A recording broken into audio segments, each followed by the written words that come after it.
Hello बच्चों, welcome back. एक बार फिर से स्वागत है आपका अदिति क्लासेस की ईस्ट फाइनल सीरीज में।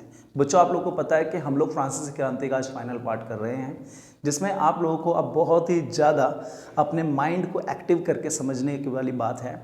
क्योंकि बच्चों, आप लोगों को पता है कि जो महिला वर्ग होता है ना, महिला वर्ग को यदि आप किसी आंसर में कोऑर्डिनेट करके लिखते हो तो आपको बहुत ज़्यादा चांसेस होते हैं अच्छे नंबर मिलने के। ठीक है, तो इसलिए जो मैंने आपको इसमें पढ़ा है महिलाओं के लिए क्रांति, तो जो बच्चे स्पेशली अब आंसर राइटिंग करेंगे ना अपनी 9th क्लास की, तो बच्चों उसमें आप महिलाओं को कोऑर्डिनेट करके लिखिएगा, देखना और उससे अच्छे नंबर आपको मिलेंगे। ठीक है, तो आइए स्टार्ट करते हैं। तो फ्रांसीसी क्रांति में जितने भी अध्याय अभी तक आपने पढ़े हैं, पिछले पार्ट में जितने भी चीज़ें पढ़ी हैं, तो उनमें अभी अंतिम पार्ट है जिसमें स्टार्ट हो रहा है महिलाओं के लिए क्रांति। तो बच्चों, अब बात होगी फ्रांस में महिलाओं की उपलब्धियों के बारे में और महिलाओं के क्या क्या रूप रहे, महिलाओं ने किन किन उपाधियों को प्राप्त किया, किस प्रकार से उनको स्वतंत्रता मिली। अब ये चीज़ पढ़ेंगे। और हाँ, आप लोगों को मैं एक चीज़ बता दूं, बेटा प्लीज़ आंसर राइटिंग मत छोड़ो। ठीक है, अब देखो, महिलाएं शुरू से ही समाज में परिवर्तन के लिए सक्रिय थी। फ्रांस की अगर हम बात करें तो फ्रांस का जो समुदाय था उसमें महिलाएं स्टार्टिंग से ही क्या कर रही थी, अपने परिवर्तन के लिए बहुत ज़्यादा एक्टिव थी, काम कर रही थी। तीसरे स्टेट की अधिकतर महिलाएं जीवन निर्वाह के लिए काम करती थी, जैसे सिलाई, बुनाई, कपड़ों की धुलाई और घरों में कामकाज। आप लोगों को पता है, जैसे कि मैंने अभी पढ़ाया भी था पिछले पार्ट में, कि तीसरे स्टेट की जो महिलाएं होती थी बेचारी कामकारू महिलाएं होती थी, और अपने परिवार को चलाने के लिए वो महिलाएं क्या करती थी, काम करती थी, जैसे कि घरों में काम करना, सिलाई करना, बुनाई करना, ये सारी चीज़ें। अधिकांश महिलाओं के पास पढ़ाई लिखाई प्रशिक्षण के मौके नहीं थे। फ्रांस की उस समय की व्यवस्था ये थी कि अधिकांश महिलाएं पढ़ लिख नहीं पाती थी, पढ़ती नहीं थी, जिसकी वजह से वो आप बोल सकते हो कि ना समझ रह गई या अनपढ़ रह गई। केवल कुलीन और धनी परिवार की लड़कियां ही कॉन्वेंट में पढ़ती थी। तो फ्रांस में जो तीसरे स्टेट की महिलाएं और बच्चियां होती थी, वे लोगों को पढ़ने की पूर्ण रूप से सुविधा नहीं थी, ये चीज़ समझनी है आपको। और सिर्फ केवल कुलीन और धनी परिवार की लड़कियां ही कॉन्वेंट में पढ़ती थी। तो यहाँ पर ध्यान रखना है कि उस समय भी फ्रांस में जो वर्ग था, एक धनी वर्ग और एक गरीब वर्ग, जिसमें गरीबी की वजह से ये बदलाव आए। ठीक है, आगे है, कामकाजी महिलाओं को अपने परिवार का पालन पोषण करना पड़ता था। जाहिर सी बात है, जो भी महिलाएं काम कर रही हैं वो लोग सिर्फ और सिर्फ अपने लिए ही काम नहीं करेंगे, तो बेचारी अपने परिवार को पालने के लिए भी कामकाज करती थी, और सारा का सारा काम का बोझ उन्हीं पर ही था। ठीक है, जैसे पानी लाना, लाइन में लगकर पाव रोटी लाना, बच्चों की देखरेख, ये महिलाओं की स्थिति थी बच्चे फ्रांस में। जो तीसरे स्टेट की महिलाएं होती थी उनकी स्थिति की बात हो रही है सिर्फ। अब आप देखिए, यहाँ पर महिलाओं ने अपने हितों की हिमायत के लिए चर्चा करने के लिए राजनीतिक क्लब खोले। तो ऐसे में जब फ्रांस पूर्ण रूप से बहुत ज़्यादा बंदिशों में और डेवलपमेंट हो रहा था, मतलब कि वहाँ पर अविकास आ रहा था, महिलाओं की स्थिति दयनीय होती जा रही थी, तो ऐसे में महिलाओं ने क्या किया कि उन्होंने अपने खुद के अधिकारों के लिए, ठीक है, खुद के हिमायतों के लिए चर्चा करने के लिए कि उनके लिए क्या सही है क्या गलत, फ्रांस में उनको किस तरीके से स्वतंत्रता मिल सकती है, इसके लिए उन्होंने क्या किए, चर्चा करने के लिए राजनीतिक क्लब खोले। इसको याद रखिएगा, राजनीतिक क्लब खोले, राजनीतिक क्लब, जहां पर बैठ के वे चर्चा कर सके कि उनके हित के लिए क्या ठीक है, फ्रांस में उनको भी क्या दर्जा मिलना चाहिए या क्या नहीं मिलना चाहिए। अब देखो, अब क्लब खोलने के बाद क्या किया, अखबार निकाले जिनमें स्पेशली महिलाओं के लिए आर्टिकल्स होते थे कि महिलाएं क्या कर रही हैं, किस स्थिति में हैं, इनको कैसे सुधारा जा सकता है। फ्रांस में महिलाओं के 60 क्लब थे। तो पूरे फ्रांस में अलग अलग जगहों में टोटल 60 मतलब 60 क्लब ऐसे थे जहां पर महिलाएं, तीसरे वर्ग की महिलाएं, कुलीन महिलाएं, कुछ ऐसी महिलाएं जिनको पूर्ण रूप से स्वतंत्रता प्राप्त नहीं हो पाई है, अभी भी दयनीय जीवन जी रही हैं, तो वे लोग क्या करती, चर्चों में, वहाँ पर क्लबों में जाके चर्चा करती। क्लब मतलब एक ऐसी संस्था होती थी जहाँ पर सभी लोग बैठकर वार्तालाप किसी एक मुद्दे पर चर्चा करते थे। इन क्लबों में सबसे ज़्यादा प्रमुख था the society of revolutionary and Republic women's. बच्चों प्लीज़ इस पर ध्यान देना, सबसे प्रमुख जो क्लब था वो कौन था, वीमेंस का, यानी कि महिलाओं का, the society of revolutionary and Republic women. ये क्वेश्चन में भी आपसे पूछा जाए कि फ्रांस में खोले गए क्लबों में सबसे मशहूर क्लब कौन सा था वह उसकी उपयोगिता बताएं। तो आप बोलेंगे कि महिलाओं के लिए फ्रांस में खोले गए क्लब का नाम the society of revolutionary and republic of women's था, ठीक है, जहां पर बैठकर महिलाएं चर्चा करती थी और अपने राजनीतिक फैसलों के लिए डिबेट्स करती थी। अब देखिए महिलाओं की मांग क्या थी। अगर हम मांग की बात देखें तो महिलाओं की जो मांग यानी कि जो इनकी डिमांड थी वो थी पुरुषों के समान राजनीतिक अधिकार। सबसे पहला तो ये कि भैया जिस प्रकार से फ्रांस में पुरुषों को राजनीतिक अधिकार है सत्ता में आने का, ठीक है, राजनीतिक चीज़ों को प्राप्त करने का, अपने तरीके से शासन को चलाने का, उसी प्रकार से महिलाओं को भी क्या दिया जाए, शासन मिले। अब देखो पहला पॉइंट। दूसरा पॉइंट बोल रहा है कि मत अधिकारों, राजनीतिक अधिकारों की मांग, उनकी भी ये भी डिमांड थी कि उनको एक क्या मिले, मत अधिकार। मत अधिकार का मतलब हो गया बेटा वोट, राइट टू वोट, उन्हें वोट डालने का अधिकार होना चाहिए। राजनीतिक अधिकार, उन्हें भी पार्टी बनाने, पार्टी में रहने, ठीक है, का अधिकार होना चाहिए। तो ये इनकी क्या थी, कुछ स्पेशल मांग थी जो स्पेशल नहीं बोल सकते।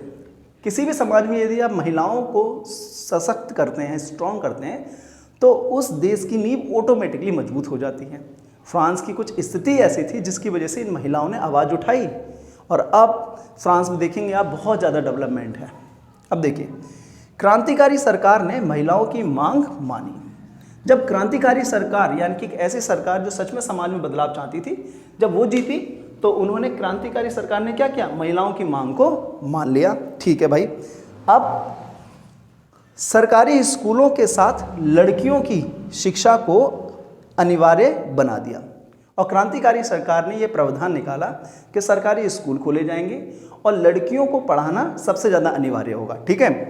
अब देखो शादी को स्वैच्छिक अनुबंध बना दिया।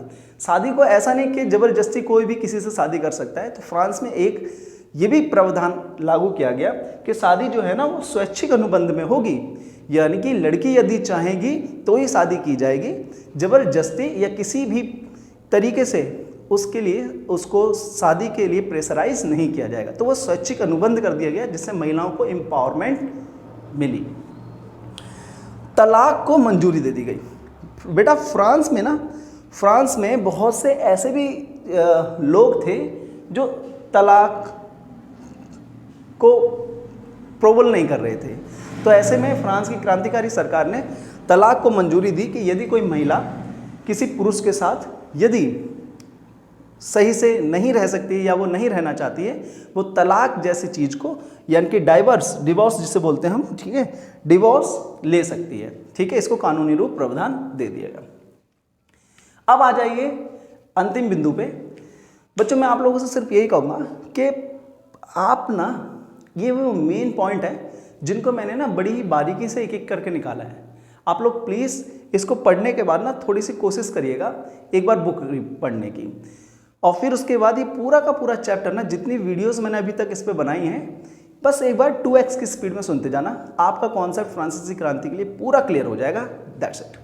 आइए अंतिम बिंदु। ये तो थी क्रांतिकारी सरकार, लेकिन जब वहाँ पर आतंकी सरकार आई तो देखो आतंकी सरकार ने क्या किया। महिलाओं के सबसे पहले तो क्लब बंद कर दिए, अधिकार राजनीतिक प्रशिक्षण खत्म कर दिए। जो भी अधिकार क्रांतिकारी सरकार ने दिए थे राजनीतिक महिलाओं को, वे खत्म कर दिए। और कुछ जो प्रसिद्ध क्रांतिकारी महिलाएं थी ना, जो बहुत ज़्यादा प्रसिद्ध थी, उन महिलाओं को सूली पे चढ़ा दिया। ये किया आतंकी सरकार ने। लेकिन इसके बावजूद भी वहाँ की महिलाओं ने हार नहीं मानी और फिर भी उन्होंने बोला कि लो चलो जी, अब आप जितना भी हमारे साथ अन्याय करना है करो। लेकिन अंत में उन्होंने क्या किया, 1946 यानी कि 1946 में फ्रांस की महिलाओं ने मत अधिकार अंत में प्राप्त कर ही लिया। अंत में जीत आखिर इनकी हो गई कि 1946 में इन्हें मत अधिकार प्राप्त हुआ। अंतिम पॉइंट है इसमें क्रांति और जिंदगी। अब यहाँ पर वहाँ की क्या क्रांति थी और वहाँ की जिंदगी कैसी थी फ्रांस की, तो देखिए 1789 में सेंसरशिप की समाप्ति कर दी गई। क्योंकि आप जब ये चैप्टर पढ़ेंगे तो आपको बताया जाएगा कि वहाँ का जो सामाजिक वर्ग था, यानी कि वहाँ का जो पूरा का पूरा राजनीतिक स्ट्रक्चर था, वो ये था कि यदि कोई भी व्यक्ति किसी प्रकार के अखबार, किसी प्रकार की मैगजीन या किसी भी प्रकार की खबर को प्रसारित करता है तो उसको सरकार से परमिशन लेनी होगी, ठीक है। तो जिसमें सेंसरशिप बहुत ज़रूरी थी, सरकार उस पर सेंसर लगा देती थी, यदि कोई भी चीज़ खिलाफी होती सरकार के तो उस पर सेंसर लगा दिया जाता। तो 1789 में सेंसर की समाप्ति कर दी गई, जिससे कि वहाँ के लोगों को स्वतंत्रता मिल सके। प्रेस को स्वतंत्रता दी गई कि प्रेस अब स्वतंत्र है पूर्ण रूप से, चाहे वो एक अच्छे क्या कहते हैं उसको, कि चाहे तो वो अच्छे पॉइंट ऑफ व्यू या बुरे पॉइंट ऑफ व्यू, जो भी सरकार जैसा कर रही है उस तरीके के पॉइंट ऑफ व्यू जनता के सामने ला सकती है। और भाषण अभिव्यक्ति की स्वतंत्रता, हर व्यक्ति को ये अंत में ये स्वतंत्रता मिल गई कि वो चाहे अपने विचारों को, भाषणों को सभी के सामने ला सकता है, अपनी अभिव्यक्तियों को सबके सामने लाकर उसको प्रस्तुत कर सकता है, और व्यक्ति पूर्ण रूप से स्वतंत्र है। चित्र और लेखन से स्वतंत्रता को फैलाया गया। अब स्वतंत्रता प्राप्त होने के बाद समाज के कुछ ऐसे भी वर्ग के लोग थे बच्चों जो पढ़े लिखे नहीं थे, तो उनको चित्र के माध्यम से, ठीक है, चित्र के माध्यम से बताया जाता था कि स्वतंत्रता क्या है और स्वतंत्रता प्राप्ति कैसे हो सकती है। ठीक है बच्चों, तो ये पूरे टॉपिक में जितना भी मैंने आप लोगों को अभी तक बताया है, ये फ्रांसीसी क्रांति का अंतिम यानी कि फाइनल पार्ट है। इसके बाद कोई पार्ट इसका आएगा नहीं, क्योंकि आपके एग्जाम के पॉइंट ऑफ व्यू, यूटी के पॉइंट ऑफ व्यू से मैंने आपको बहुत कुछ पढ़ा दिया है। अब आपको क्या करना है बच्चों, इन सारे टॉपिकों को पढ़ते पढ़ते पढ़ते ना आपको कुछ क्वेश्चंस, एनसीईआरटी के क्वेश्चंस हैं, उन पे फोकस करना है। ठीक है, मैं आपको बता देता हूँ किन पे करना है। दो ही क्वेश्चंस कर लेना। एक तो कर लेना एनसीईआरटी के पीछे आप देखोगे क्वेश्चन नंबर 1 और क्वेश्चन नंबर 3, ये दो क्वेश्चन को आप सॉल्व कर लेना, क्योंकि इनके ना बेटा चांसेस ज़्यादा हैं पेपर में आने के, और यूटी में इन्हीं के क्वेश्चंस को कोऑर्डिनेट करके पूछा जाता है। अब मैं आप लोग से कुछ बातें करना चाहूँगा बच्चों। सबसे पहले तो आप ना चैनल को सब्सक्राइब कर दिया करो, ठीक है। दूसरी बात ये कि अब मैं चाहता हूँ कि थोड़ी सीरियस आप लोग मेरे साथ कनेक्ट हो और पढ़ाई करो। आप लोग में से कितने बच्चे ये वीडियो देखते हैं, समझते हैं, लेकिन बेटा और अच्छे से पढ़ाई करने के लिए ना आप लोग को मुझसे कनेक्ट होना पड़ेगा, जिसके लिए मैंने एक टेलीग्राम चैनल बनाया है अदिति क्लासेस के नाम से, ठीक है। तो उस अदिति क्लासेस, या तो आप क्या करेंगे, कमेंट में अपना नंबर छोड़ दीजिएगा, मैं आपको ग्रुप में ऐड कर लूँगा, जो ट्यूशन का व्हाट्सएप ग्रुप है।